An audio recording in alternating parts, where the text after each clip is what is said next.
The topic is the Tennessee Human Rights Commission, and we're talking to the Executive Director of the Tennessee Human Rights Commission, Ms. Beverly Watts. And of course, Ms. Watts, let's have you over the last segment that we have here, since you've given us so much excellent information.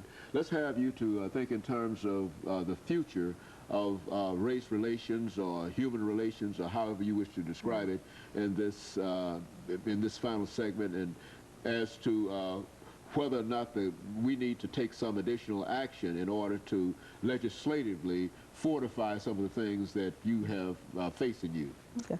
I think, you know, if there's one thing I'd have to say, 40 years after Dr. King's death, I think we still have work to be done, that the resources available to those of us who do this kind of work probably are not a lot and are limited. So always there's a need for more resources. Does that mean more public dollars? Maybe. We can always use more people. So we're looking for ways to collaborate with the NAACP, some of the historic organizations, to make sure things are happening. There's a lot of pieces of legislation in Washington currently at the Leadership Conference on Civil Rights, and others are looking for ways to do that. I know that the Leadership Conference is looking at trying to redo the Civil Rights Act of 1957, review it, revise it, and update it.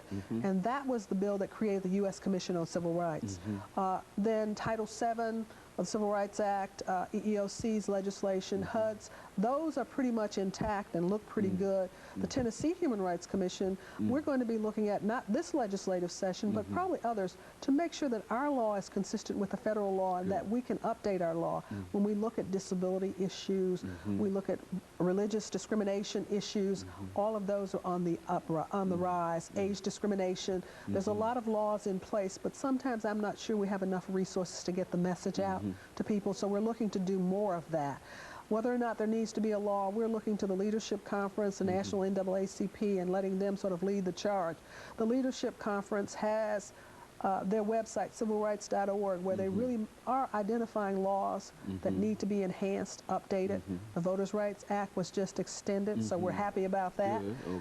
Immigration is an issue, while not really 100%, but really is an issue I think this country has to deal with, and it's still languishing in Congress.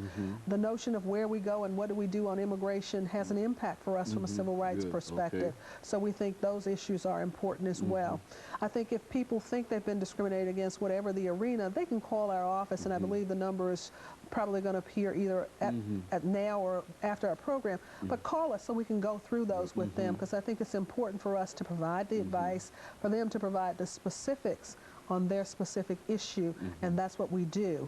Now, if I always had a magic wand, we'd always want more people so that we could respond to the issues that are raised. Will we get that? Probably not, so we have to be realistic.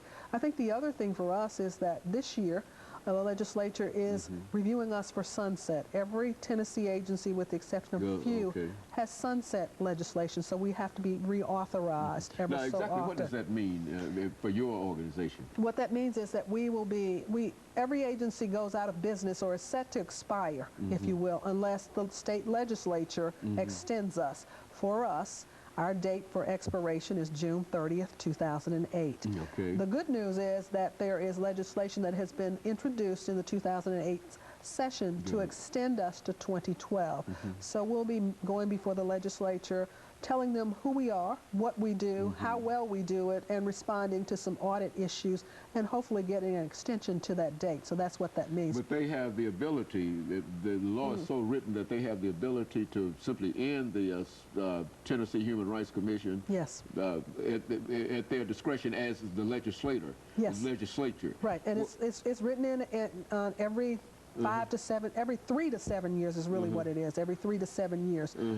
So we're looking at that. Well, now, what would be the justification for such a law? All of the agencies in Tennessee and the legislature has written it into the law. Some states have it, some don't. This is one.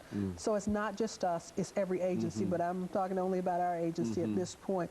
And they would just review and decide whether or not what needs to happen. That you're really doing what you're supposed to do. And that's really what it is. A very, very positive impact rather than a negative impact. Exactly. And it's an evaluative process that gives the legislature an opportunity to evaluate our performance, how well we're doing, and how well we're going to do things in the future.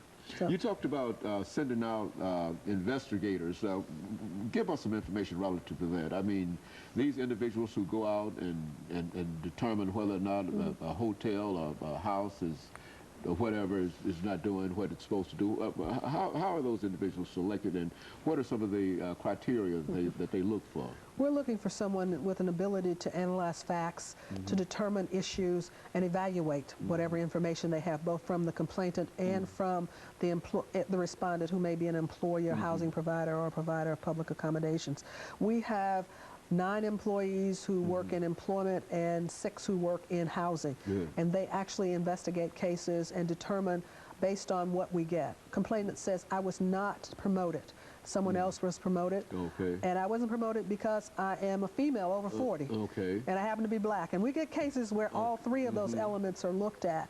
We may or may not find that that is discrimination. But then they come back to us and they says, by the way, I filed a complaint with you 2 weeks ago, and my employer fired me because I filed a complaint. That's a retaliation claim, and a lot of our issues are retaliation. It is unlawful to retaliate against someone because they file a complaint of discrimination with our organization. So sometimes we'll review that. Our investigative staff looks at all of the facts. What did the complainant say happened? When? Were there witnesses? We'll interview those witnesses. What did the respondent send in? We'll talk to the respondent. What did they do? If they're a manager of an apartment, we'll talk to that manager. If there are other tenants, we'll talk to the tenants in the complex. Who has relevant information? So we're like the investigative staff. If we find information that leads us to believe that discrimination has occurred, we'll turn it over to our legal staff. And they'll start either legal proceedings or they'll attempt to conciliate the matter. Last year, we conciliated and or settled, and we got benefits of over $400,000 for individuals who came to us. And that was a variety of things. Some of it was back pay. Some of it was front pay. We got attorney's fees, a variety of things, promotions, a number of things in the employment arena. In the housing arena, we got new housing. Sometimes we got their security deposit returned. So a variety of things that can be returned, and people can always go to our website too. We have a website. If you go to Tennessee.gov and look up the Human Rights Commission, our annual report for 2006 is located there, as well as our report for 2004, I believe, is there as well. And so you can actually determine how much, financially, how much money you were able to pull in for those individuals who feel that they've been discriminated against. And so you've come to some 400, almost $250,000. Right, in 2006. 2006. And some of them could be small amounts. I mean, one individual might get 500, another individual might get 200. We might have someone who got $30,000. It all depends, but yeah, but we're able to track that. And most of those are settled cases where we go in.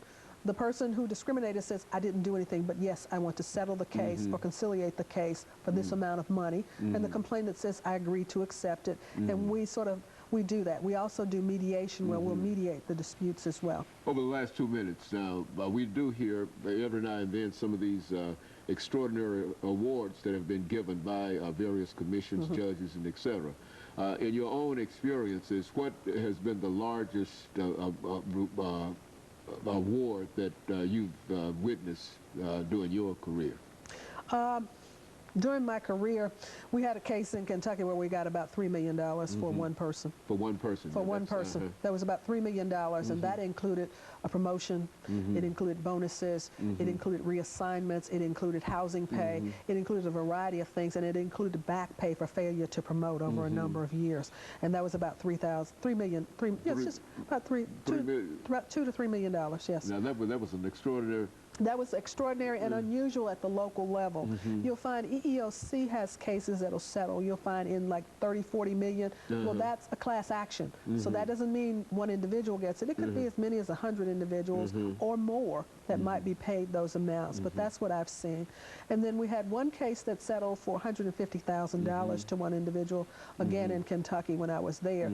In Tennessee, I know last year, I believe we had a case where we were looking at perhaps a case that was about over $500,000 and those kind of things. In Kentucky, I could tell you who, what, when, and where. In Tennessee, I can't. Catching up with it. Okay, very good. Of course, Ms. Watts, let me, over the last 30 seconds that we have here, thank you for bringing that excellent information in reference to the Tennessee, the human rights in a real sense, and especially about the Tennessee Human Rights Commission. And I think that your experiences and your ability to articulate some of the activities that you've been involved in will certainly play a very, very important role in terms of how people will see this organization, and we appreciate that for you. And of course, let me encourage our audience to tune in again next week for another informative edition of Comments.